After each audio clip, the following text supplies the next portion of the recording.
নমস্কার শ্রোতা বন্ধুরা, গল্প শুনোতে আপনাদের সুস্বাগতম। বন্ধুগণ, আজকের গল্প গোপাল ভাঁড়ের সিঙ্গা ফোঁকা। এবার তাহলে শুনুন। গোপাল নিজে কৃপণ হলে কি হবে, তার স্ত্রী ছিল ভারী খরুচে। গোপাল প্রায়ই এ নিয়ে স্ত্রীর সঙ্গে খিটমিট করত। মাঝে মাঝে বলতো, আমি মারা গেলে তোমাদের যে হাঁড়ির হাল হবে এভাবে চললে। এখন যা আনছি দু হাতে রোজগার করে, তুমি দিব্যি তা চার হাতে উড়াচ্ছ। উড়াও, আমি মরলে টের পাবে। গোপালের স্ত্রীর কম মুখও ছিল না। সে বলতো, বটে, আমাদের হাঁড়ির হাল হবে তোমার অবর্তমানে? বেশ তো, একবার মরেই দেখো না, আমাদের মা বেটার সংসার চলে কি না তোমার বিহনে। গোপাল বললে, বেশ তো, দেরি কিসের? আমি দিন কত গা ঢাকা দিচ্ছি, কেমন তুমি ও তোমার ছেলে সংসার চালাও দেখি। গোপালের স্ত্রী জবাব দিলে, বেশ, পরখ হয়ে যাক। পরদিন গোপালের স্ত্রী রুক্ষ মাথায় ছেঁড়া কাপড় পরে অত্যন্ত দিনহীন বেশে মহারাজ কৃষ্ণচন্দ্রের রাজসভায় গিয়ে হাজির হয়ে এক পাশে ম্লান মুখে দাঁড়ালো। মহারাজের সেই দিকে দৃষ্টি পড়ায় তিনি তার পার্শ্বচরকে ডেকে বললেন, দেখো তো ওই স্ত্রীলোকটি কি চায়। চেহারা দেখে কোনো ভদ্রঘরের মেয়ে বলেই বোধ হচ্ছে। বোধ হয় দুরবস্থায় পড়ে আমার সাহায্য চাইতে এসেছে। মহারাজের আদেশে তখনই একজন লোক গোপালের স্ত্রীর কাছে গিয়ে তার পরিচয় জানতে চাইলে সে ঝরঝর করে কেঁদে বললে, আমি মহারাজ আপনার ভাঁড় গোপাল ভাঁড়ের স্ত্রী। আমার স্বামী গত রাত্রিরে সিঙ্গা ফুঁকছেন।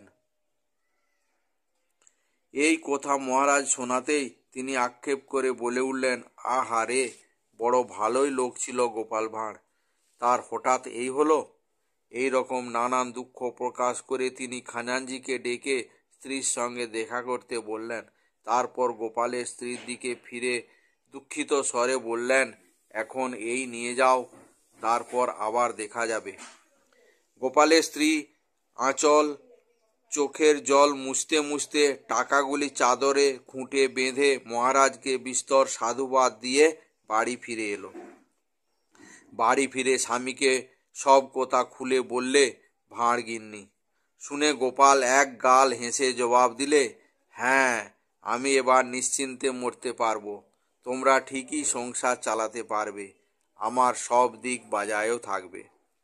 এদিকে মহারাজ কৃষ্ণচন্দ্র সন্ধ্যা ভ্রমণে বেরিয়ে শুনতে পেলেন যে গোপাল মরেনি, সে বেহাল তবিয়তেই বাড়িতে শুয়ে আছে।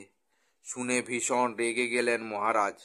তিনি বললেন, গোপালের বংশটাই যেন প্রতারকের বংশ। যার যখন যেমন ইচ্ছে হচ্ছে সে তখন তেমন ভাবে টাকাগুলো বার করে নিচ্ছে প্রতারণা করে।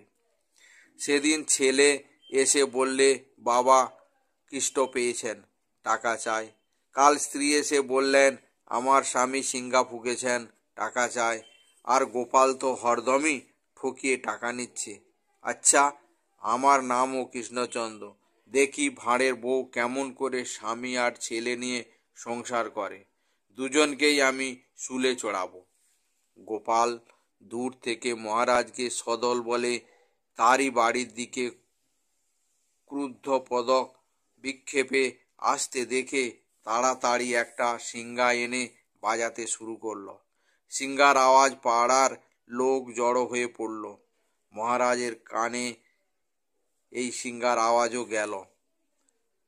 মহারাজ কাছে এসে হাতে ছড়ি দিয়ে গোপালের পাঁজরে একটা জোর করে খোঁচা মেরে বললেন, বলি, এটা কি হচ্ছে শুনি।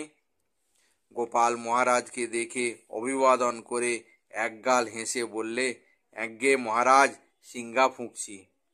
মহারাজ বললেন, সিঙ্গায় ফোঁকো আর যাই করো, এখন তোমার শ্রাদ্ধটা যাতে ভালো রকম করে হয় তারই ব্যবস্থা করা হবে। গোপাল বললে, মহারাজ, আর আমি ভয় করি না। এখন বুঝেছি আমি যদি মারা যাই আমার সংসার অচল হয়ে পড়বে না, আমার বিহনে। গিন্নি আর ছেলে ফন্দি ফিকির করে ঠিক চালিয়ে নিতে পারবে। মহারাজ কড়া কড়া কথা বলতে গিয়েও বলতে পারলেননি, হেসে ফেললেন এবং হেসে বললেন, গোষ্ঠী শুদ্ধ ব্যবসা বেশ ভালোই চালিয়েছ গোপাল, যথেষ্ট শিক্ষা পেলুম, চলো রাজসভায় যায়। এই বলে মহারাজ কৃষ্ণচন্দ্র গোপালকে সঙ্গে নিয়ে রাজসভার দিকে অগ্রসর হলো এবং গোপালকে দেখে রাজসভার সমস্ত সভাসদগণ হেসে একবারে লুটোপুটি খেয়ে ফেলল। তাহলে বন্ধুগণ, গোপাল ভাঁড়ের এই কাহিনীটি কেমন লাগলো আপনারা কমেন্টস করে অবশ্যই জানাবেন। ভালো লাগলে লাইক করবেন এবং শেয়ার অবশ্যই করবেন। তাহলে আজকের গল্প এখানেই শেষ করছি। জয় হিন্দ, জয় ভারত।